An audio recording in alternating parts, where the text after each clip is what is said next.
And greetings, everybody. Keith here.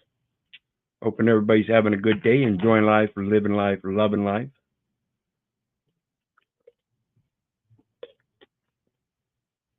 Want to remind everybody, hit that like, share, and subscribe button.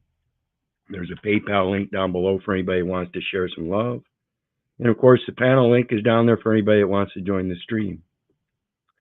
We're going to go over this Bureau of Vital Statistics chart again that we've reviewed in a few different situations, but we've never actually gone over the various different agencies and everything it connects to. So tonight we're going to go through some of those ABC agencies, as they call them. We've got John with us here again tonight. How you doing tonight, John? Hey, how you doing, Keith? Good. Good. Been a while. Yeah, I'm just enjoying summer and just enjoying the internet for what it's good for, which is, I guess I'm not going to badmouth it anymore. If we use it intelligently, it's a great tool. Yeah, absolutely. It's the world's greatest library in the history as we know it. So it's a place where we can reach out for information without even having to get up and go down to the library itself. And even when we go to that library in days past before the internet, it was limited to that library. Today we have the libraries of every nation, every city around the world available at our fingertips, literally. So it is a great tool. And so let's get into this, John. You remember that chart, don't you? Oh yeah. Yeah. So let's take a look at it. Let me blow this up a little bit more so people have. We'll do one more. We can just scoot it over as we need. Because right now we're dealing with the initial part down here, prenatal OB. That's the prenatal obstetrician that mom goes to determine that she is pregnant or that she is going to bear young. When she goes into labor, guess what? She goes into the hospital. Now she's in labor. This is a workforce, folks. This is a military workforce. So she goes in. She's already got a medical record on herself. Now this prenatal record is going to attach to her medical record, okay, as a event in her life. So there's a medical record at the local hospital that's going to be developed under mom's name on the first day of illness, the first day of that spell of illness where she goes in bearing labor pains, and they're going to put it down as a spell of illness for inpatient hospital treatment. In the hospital, they then assign her a pediatrician and an obstetrician in the hospital that works with the prenatal OB. Now you'll notice this, and this are all extended to mom's record. And then mom's record goes to the birth clerk. From there, the birth clerk has a birth log, and he or she's going to contact the mother with a certain document for her to sign. And that document is then going to be entered into the electronic health records system. That's what EHR-S means, Electronic Health Records System. Now, the Electronic Health Records System is that thing that we were talking about with the library there, John. It's automatic, immediate. You have immediate access right away. You don't have to worry about travel concerns. You don't have to worry about post as far as mail and this and that anymore. It's instant. Instant. From there, that birth clerk is tied to the state in which you're born, the state up here, and it's through the state health department. Notice the square. And then internally, within the state health department, is the Vital Records Office. Now, they deal with the local registrar and the local hospital as it relates to that birth certificate and monetization. Okay? Notice there's no monetization here. This is the safe harbor. Now, there are safe harbor exceptions, which we've spoken about before here recently as it relates to the anti-kickback laws, stating that normally you wouldn't be able to accept kickbacks for state activity in certain situations. However, since they're fulfilling a duty, they have to be paid. So there's an exception to the anti-kickbacks, which allows them to monetize. Okay? Now we've got the EBRS, that's the Electronic Birth Record System, and the VRS, which is the Vital Records System. So there's two systems working conjointly together there. Vital Records System is the thing that's in error because it's not matching up with the Electronic Birth Records System, correlating the outside association. In other words, the third-party association. These people are all working in labor, a labor force, a labor union. But mom is external, and now they've been included it because of a vital record system that has a vital event recorded. Okay? The NBS, which is within the state health department and an extension of the Vital Records Office through the Electronic Birth Record System, has an NBS, National Birth System. So it goes to the National Birth System. Guess what? It remains in the state, doesn't it? Because the state is its own nation country. So the state has its own vital record system wherein it keeps track of births. And that is the National Birth System for that state. And as we've discussed before, there is no birth registration in the United States. That's the false nationality. Then we see this blue one that says IIS. That is the, let's see here, what is that? I looked it up.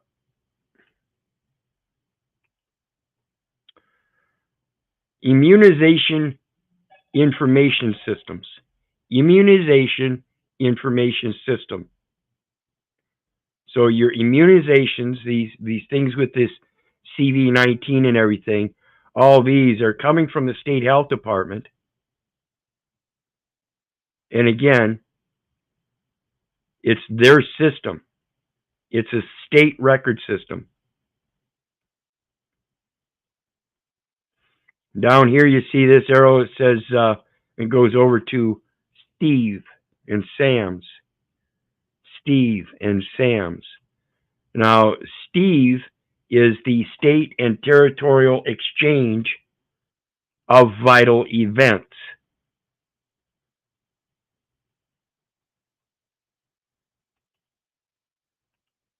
State and territorial exchange of vital events. This goes to the 18 U.S.C. 7 Special Maritime Territorial Jurisdiction of the United States as it relates to the National Birth System. Okay? And then SAMS is the Systems Acquisition Management System. So when they exchange those vital statistics, that's a Systems Acquisition Management System. So they've acquisitioned the data elements of the vital events. Okay? That's what Steve and Sam's does. Then we look over here and it says, again, it's going to, from the state health department to state Medicaid. Notice that's not Medicare. It's Medicaid. Nationally, everybody is already automatically eligible for Medicare on the national level. State Medicaid is for state employees under Part B, or excuse me, Part A. Part B is everybody's automatically eligible. Part B is for state workers, for like people like my companion that get into official employment, such as working for the public education system. Okay, then we have Steve. Again, this is Steve over here. This Steve, State and Territorial Exchange of Vital Events, and it's interjurisdictional exchange of the Vital Records Office, State 2.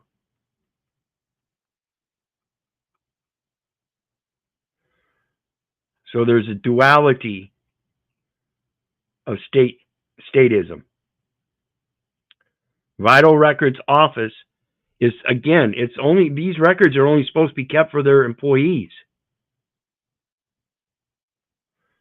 Then you see the DMV, Department of Motor Vehicles. We discussed that the other day when we went over the Iowa Administrative Code for valid driver's license and the judicial removal or withdrawal from the program, and the fact that the certification is false. And then it goes to voter registration.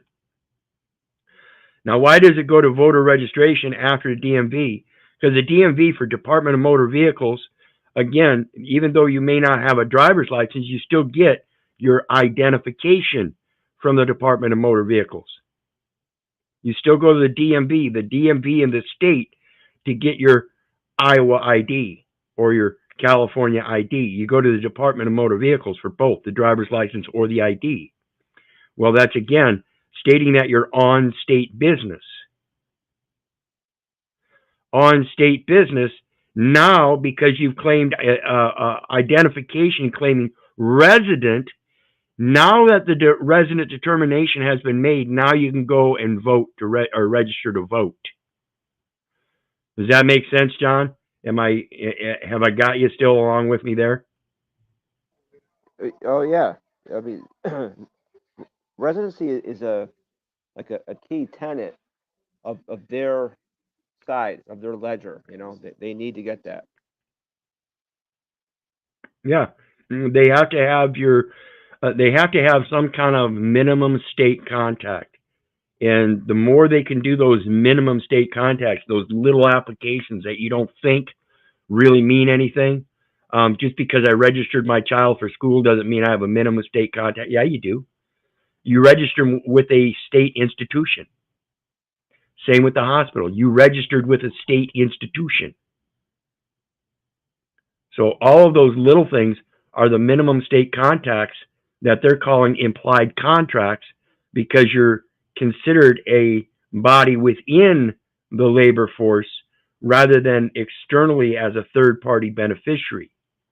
And so now you have to give equal consideration for those equal benefits. It's going to cost you. That's what contracts do. And then, so let's go. And they use people of your own peers too to get into that system. You ever notice that? Yes.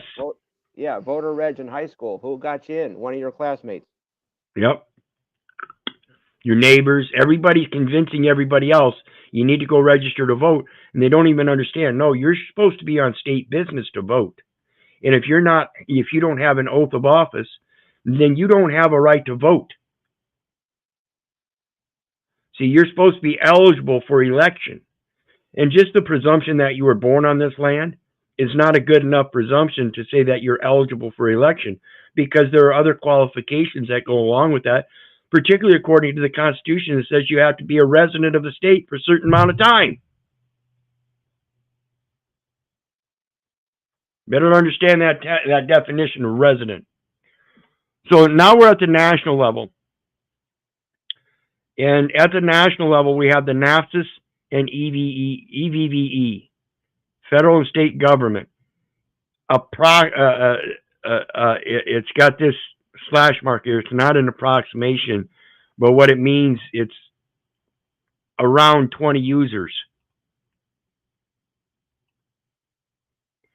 Down here it says many. There's over 500. On the federal level, there's over 500 academic institutions, researchers, healthcare organizations, etc., that may use the information, as we saw in the use of the matrix and use status. And that's what we're talking about here, John, is the use status. The use status, is the use status that of a trustee as involved in the contract, or is the use status that of a beneficiary third party, not subject? So, NAPFIS. What is NAPFIS? Do you know what NAPFIS stands for? No.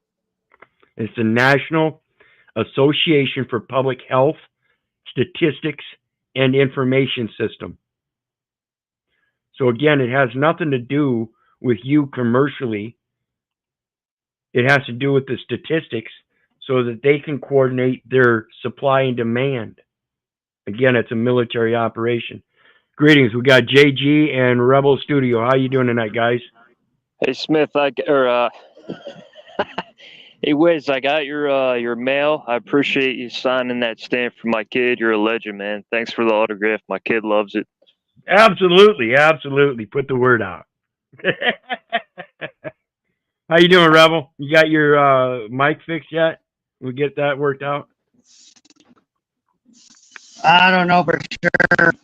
I still have the original. Nope. still cutting. But you're welcome on board. You're welcome on board always. And just for just a note, JG, thanks for reminding me. My email is down temporarily. My site is down temporarily. Hopefully it will be back up in a couple days. It's been down for about a week now. So if you've been trying to email me and it's rejecting it, please hold on and send it to me here again another couple days or so. So it's National Association for Public Health, Statistics, and Information Systems.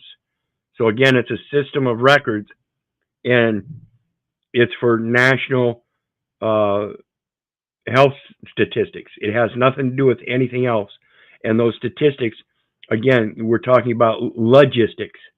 Statistics seems to be more general public, whereas logistics is a military term, and that's truly what we're talking about. They're logging everything into their military documentation, the record of history. So what does EVE stand for? EVE is the electronic verification of vital events. So the EVE is the electronic system that can now validate those events, those vital events, immediately. It goes throughout the system immediately. That's all it is. What is NCHS? NCHS with the V.S.C.P. That's in relations to the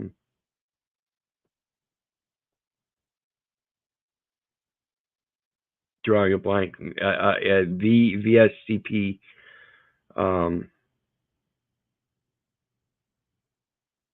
Vital Statistics Cooperative Program. So the Vital Statistics Cooperative Program, as we see there, right here,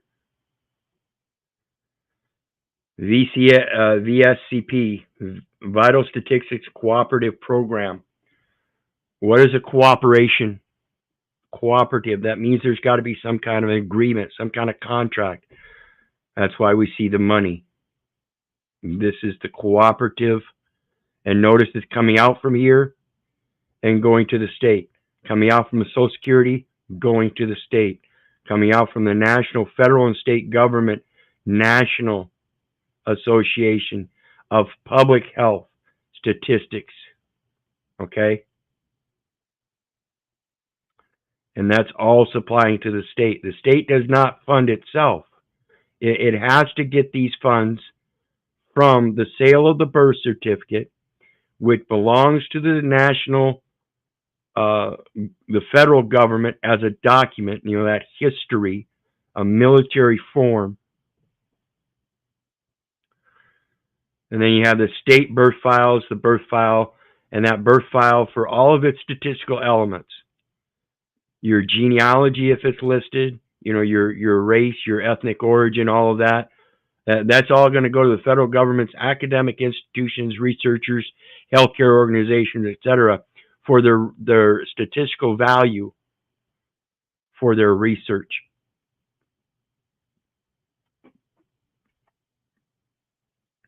This is the event that happens at the very beginning, EAB, enumeration at birth, which is the extension of a Social Security number by the SSA, which funds the state through the electronic birth record system for the vital records system for state Medicaid for all participants that are already prior eligibility for Medicaid, simply because they were born.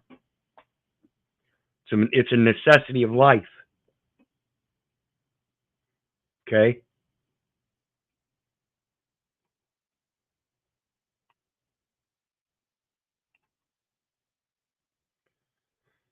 Department of Motor Vehicles, enumeration of birth, electronic birth registration system, electronic health record system, electronic verification of vital events, immunization information system, newborn screening, national birth system, newborn screening. I don't know how I got that wrong. Newborn screening, that's that first day, again, inpatient hospital treatment in a spell of illness, where mom goes in and registers at the hospital, and on her first day, she receives inpatient hospital treatment, and during that first day, she gives birth, she has a child, and now there's a new first day for a new individual.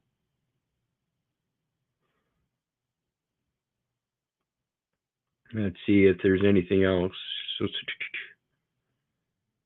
secure access management services.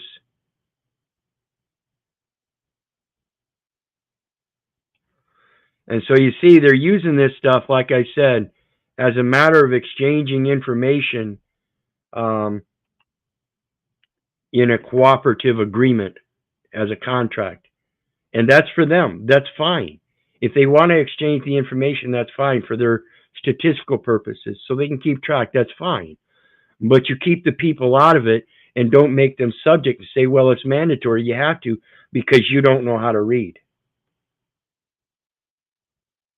That's why I urge everybody to unlearn everything you've learned and get back to the concise English so you can go through this stuff and read this. This is plain writing that we've been going over in all these codes.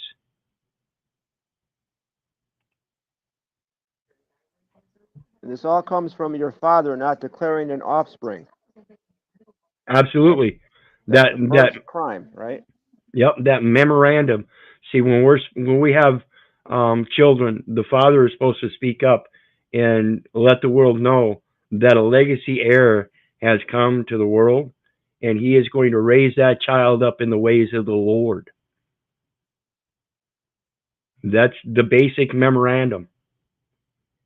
Because the birth record that we have does otherwise. It says they're going to raise you up in the false patronymical father, where there is but one Father which art in heaven. So you're going to live your life under a false patriotism.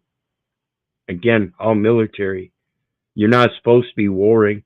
See, the war in heaven ended. He ended the war in heaven. Our Father, who art in heaven, hallowed be thy name. Thy kingdom come, thy will be done in earth as it is in heaven. As it is in heaven. The war is ended in heaven as far as everybody else knows.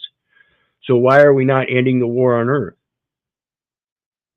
See, the true faction of this war that we have on, these wars that we have on earth, is because people decide that they want a war individually. They decide that they want a war individually, but they will only war collectively. And that's a problem. Collectively, they think they have the balls to go over to a foreign nation and take over and reset them up with a new government under a false patriotism. I don't think that's going to work. I really don't. I don't know. I don't care how delusional you are, but living on a false patriotism and bowing to that flag all the time, as they indoctrinated you in that public education system, which again is a military forum, you're being duped.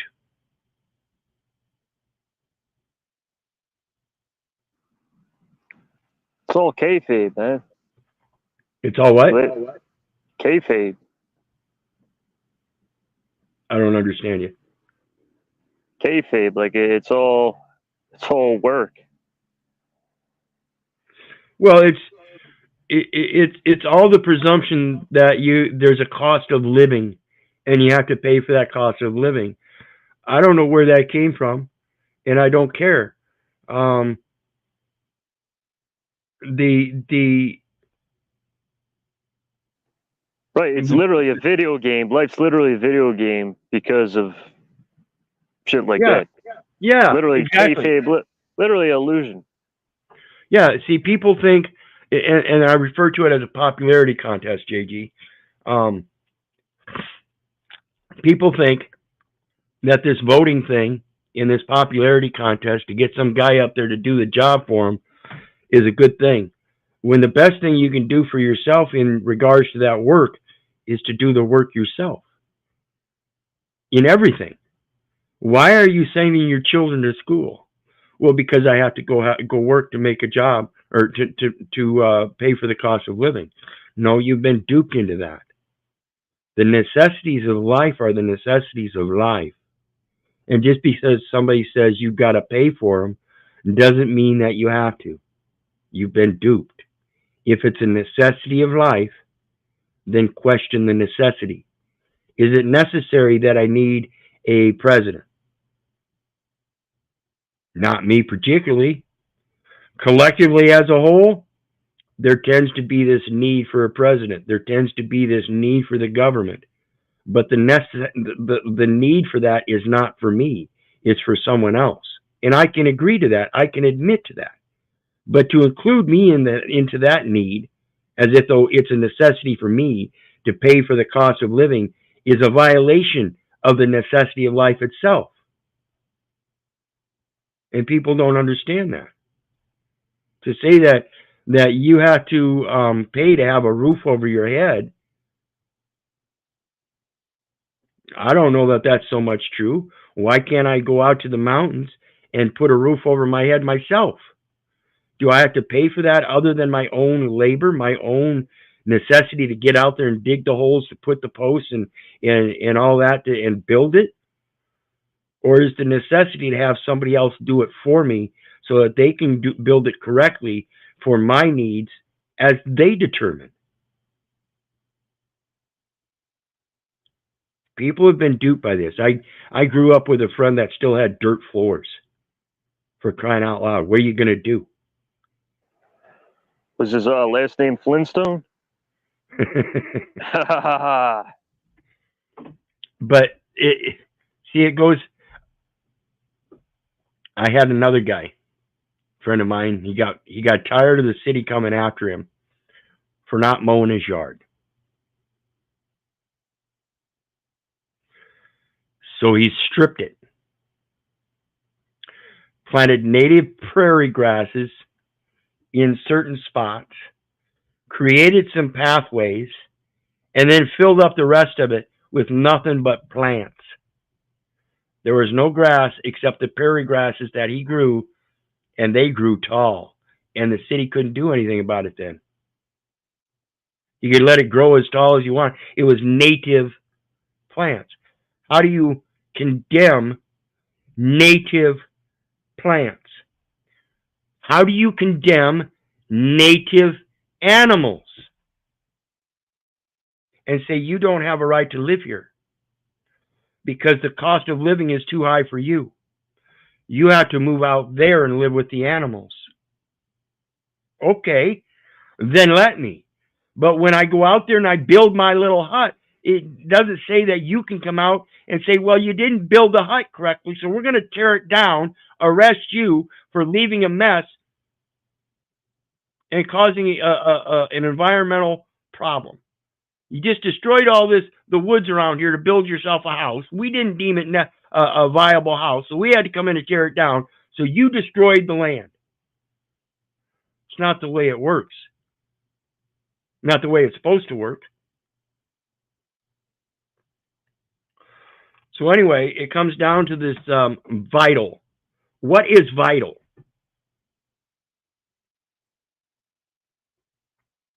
Anybody know what vital is, and if you break it down? I know the definition. I don't know the breakdown. Yeah, I don't know the definition. Okay, the breakdown.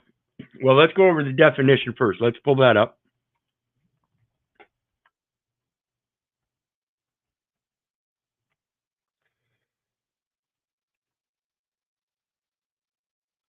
Okay, vital says, from definition from Oxford Languages, absolutely necessary or important, essential. Similar is essential, indispensable, crucial, key, necessary, needed, required, requisite, important, all important, of the utmost importance, of great consequence, of the essence, critical, life and death, imperative, mandatory, urgent, pressing, burning, compelling, acute, paramount, preeminent. Preeminent, when they talk about eminent domain. Preeminent. Before I formed thee in the belly, I knew thee. High priority, significant, consequential, earth-shattering, world-shaking. Full of energy, lively. Does that sound like living soul? That's what's vital, but they're keeping track of the data elements as if those are vital. Okay, let's look at etymology. And things can be vitally important too. Correct. Vital as an adjective, just like a living soul, of or manifesting life, of or belonging to life, from vita, meaning life, related to vivere, to live, momente vivere, momente, what is it?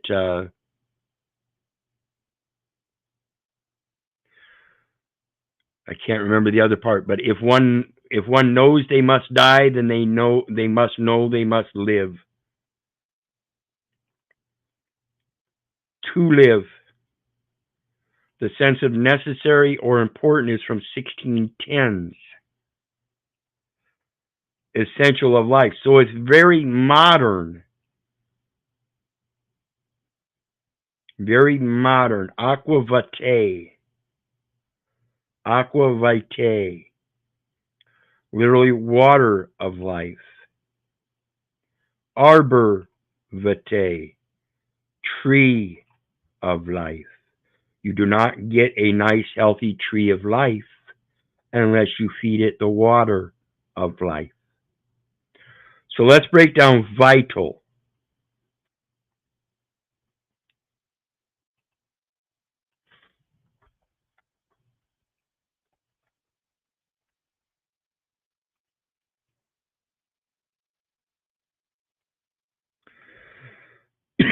In Latin, vi is the ablative of vis, or force.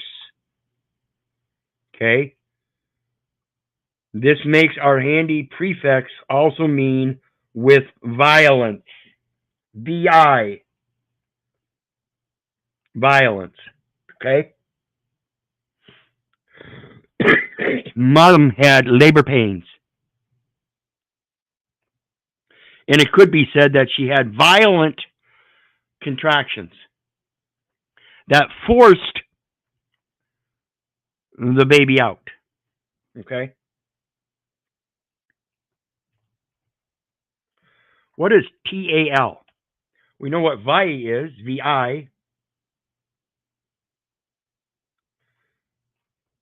Latin for tal is the ankle, the heel, the talon. An eagle has talons. Where? At the ankle, at its heel. Your feet are the semblance of talons. Okay? Does that make sense? Yep.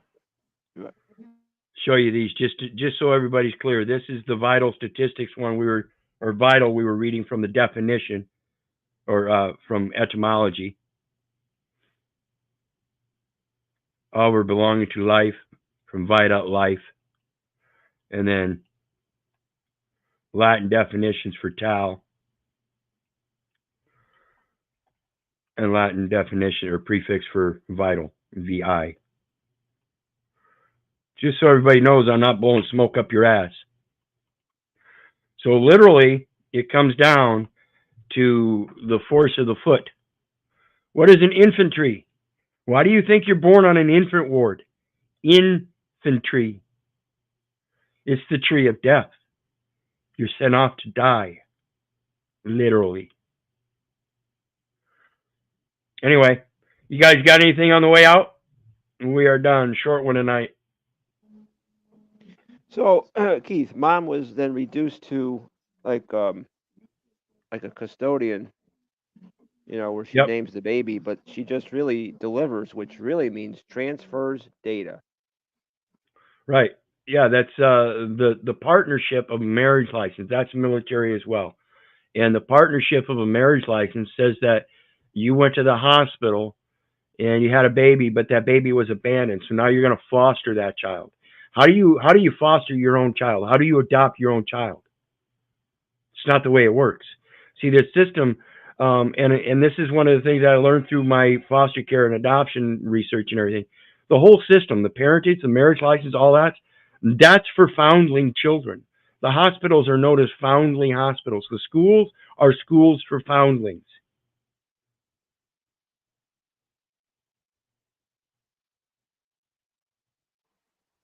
Everybody's been duped. What's the definition of foundling?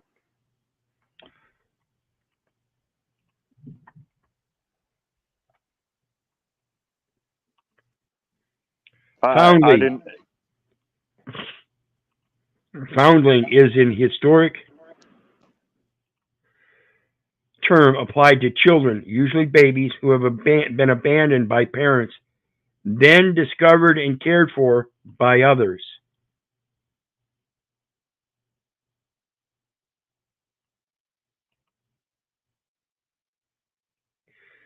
An infant found after its unknown parents have abandoned it.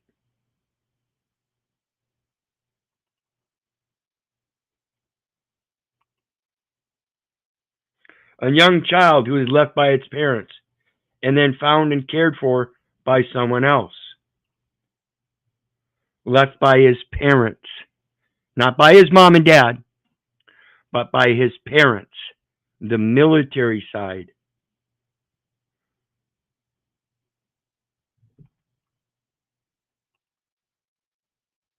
If you guys don't understand these words, I urge you. If you're having conflict with what I'm saying here, I urge you. Unlearn what you've learned and go back to concise English. An infant or small child found abandoned. Found abandoned. A child without a known parent or guardian. That's that guardianship you were talking about. The parents are only taking on a guardianship.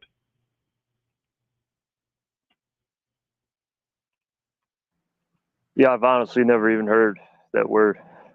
I can't forget it now. Yeah, and that's a presumption and stated in fact in the codes, and I'll have to pull it up and do a video on it sometime. But that's what we're looking at. When you get a marriage license, that's a military form giving the state to provide all consent. You're giving up consent over your children, and now the state gives consent. You've abandoned those rights, is what it's presumed as. Most certainly. Gibson is what they use in the courts when it comes to equity. Gibson's treatise on equity.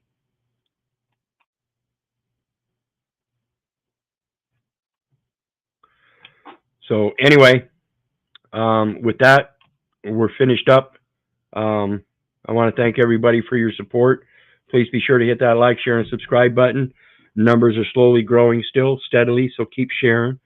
Hit that like, share, and subscribe. Hit the PayPal link down below for anybody who wants to share some love. It's certainly appreciated. It's certainly needed at this point. In the meantime, what do you guys got on the way out? JG, you wanted to talk about something? You want to do that openly, or you want to wait till after we're done? What?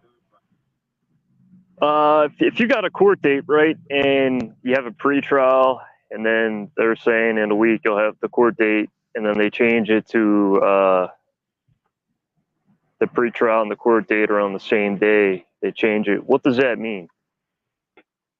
Means they don't know what they're doing. It means you're still scared. It means you still want to go to that court. I'm telling you, if I think somebody doesn't have personal jurisdiction, I ain't going. They're going to have to prove in, on, and for that record that they, in fact, do have personal jurisdiction, and they can't. You show me that that person is valid in this record system, and I'll show you it's not. It's required. It's a minimum birth registration standard that is required. It must be registered in the United States. It's not registered. What are you trying to do? Right, I figured they're trying to trap me in. I mean, that's a no-brainer. Yeah.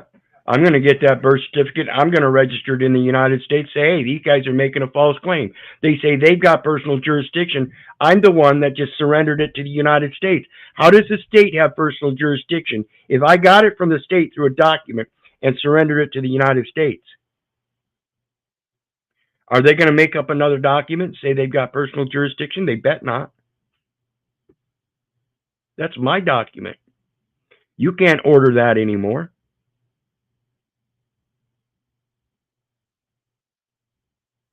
Clarifying the record. That's all we're doing. Now it'll be registered in the United States to the SEC, and they'll give me a certification that I can put with the Postal Service, validating the judicial elements of indemnification with the Postal Service. At least that's my perception. Anyway, yeah, that's the basics. Ask a judge. Judge, if someone had said they had personal jurisdiction over you and you knew they didn't, would you show up to court?